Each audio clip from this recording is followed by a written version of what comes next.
ازاي تقول باللغة الألمانية أنا مش هقدر أشتغل دلوقتي عشان أنا تعبان جدا؟ هتقولها ازاي بالألماني؟ ركز معايا. فعل يعمل في اللغة الألمانية معناه arbeiten. أنا أعمل أو أنا بشتغل ich arbeite.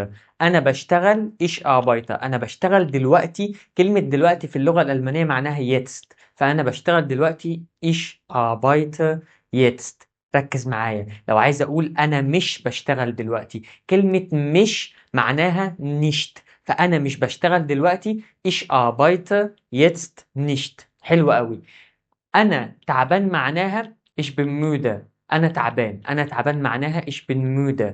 طب ركز معايا دلوقتي. لو أنا عايز أقول بقى أنا مش هشتغل دلوقتي عشان أنا تعبان، كلمة عشان في اللغة الألمانية معناها فايل، وقلنا لما بتيجي بين جملتين بتودي الفعل اللي في الجملة التانية في آخر الجملة بس. اللي هو إيه الفعل اللي في الجملة التانية؟ فعل بن، اللي هو يكون. أنا بكون تعبان ich bin müde. طب ركز معايا. تعالى كده نقول الجملة كلها على بعضها. Ich arbeite jetzt nicht, weil ich müde bin.